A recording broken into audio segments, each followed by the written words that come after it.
今天来聊个不同的话题。我们今天来讨论一下，分享一个带猫回国的经验。我的猫有9岁了，年纪比较大了。去年去了一次急诊，然后在加拿大费用其实挺高的，所以就有了这个想法，说把猫带回去。当时知道25年可能会回国一趟，然后就开始下半年进行准备。我是24年7月开始准备回国的各种文件的，然后呢，最后确定25年2月就是飞走回国。航班呢最后选了 Air Canada，加航的航班，对，就是我们星空联盟成员2024年 Skytrax 北美最清洁的航空公司 Air Canada。我觉得只要不提餐饭吧就还行。然后呢，这都是经济舱。航线呢是从多伦多飞到温哥华，然后呢再从温哥华呢飞到上海。多伦多到温哥华这段呢是那个777波音，然后温哥华到上海呢是波音787。这两个飞机机型不一样，然后舱内的空间也不一样，所以后面就我也会讲一下，就是买这种什么登机包的问题。这个视频呢，主要就是跟大家分享一下我这个过程中的总体的费用，还有时间，还有就是带猫回国的体验。首先，我们来聊一下就是最重要的问题，就是how much 费用的问题。那个我是24年7月份开始给猫打了第一针的 rabies 和 FVRPC，就是猫三联。然后在早之前给猫打 rabies 其实是在疫情前了，所以呢，嗯，就直接连着打了2针。第一针呢是24年7月，当时第一个还做了 microchip，就是芯片植入，然后呢。费用是365，然后呢，紧接着呢，8月份要打 booster 的时候呢，因为加班错过了预约，扣款50元，还有 booster 针的费用，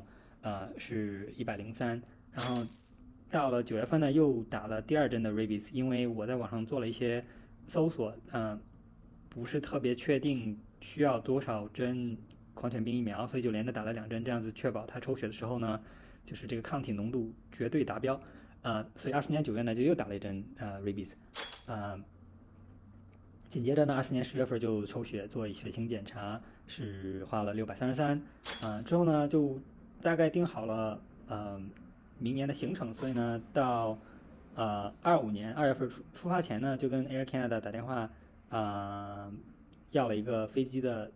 舱内的位置，这个是100加币。然后呢在临起飞前的1-2周呢就是做了一个健康检查，然后呢也找那个宠物医院的 vet 要了一些飞机上可以说吃了能够更安静一点的药，这个花了390。然后呢，在起飞前10天内吧，应该是1周左右，然后我就去 CFIA 办了一个出口证书，22块钱。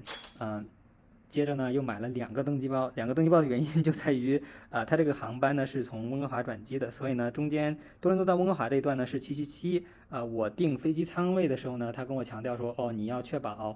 你的这个箱子大小是符合条件的。然后呢，我就又搜了很多内容，然后发现说，哦，777呢，它的舱位就是脚下的空间比较小，所以我就先买了一个小的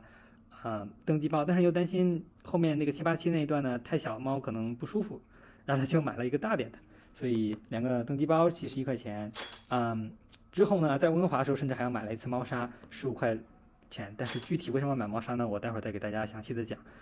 所以总共的费用呢就是1891.44加元。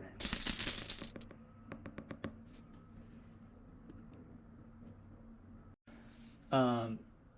刚才提到就是为什么要在温哥华买猫砂，这个呢其实当然是毫无意外的原因，那就是加航晚点了。从多伦多飞到温哥华以后呢，后半段的温哥华到上海的飞机已经起飞了。然后呢，因为我带了猫，所以就没有其他可以替换的航班，就只能第二天再飞。所以呢，Air Canada 就给我在 Richmond 安排了一个酒店。但因为猫要过夜，所以我不能让它一直放在笼子里，就把酒店里房间把它放出来了。但是呢，因为它也有一天没有上厕所了，就是所以我就出去买了一个猫砂。所以这里呢要 shout out to Richmond 的那个 Juicy Pet 店员，他们好心的给了我一个纸箱，然后呢我就把猫砂倒到纸箱里，这样猫过夜呢能上厕所用。嗯，然后第二天就坐同一个航班飞到了上海。整体上来说呢，我觉得除了加航晚点这个问题，其实怎么说呢，也是毫无意外吧。毕竟准点率就这个样子。别的整体来说都是非常顺畅的。嗯，还有一个问题就是我其实很担心，就是猫会叫很大声，但是呢，实际情况呢，在飞机上，包括在lounge 里面等的时候，其实环境音是非常非常大的，所以最开始呢，这个药效就是说可能让它吃一点，飞机起飞前吃一点，效果还有。到后边呢，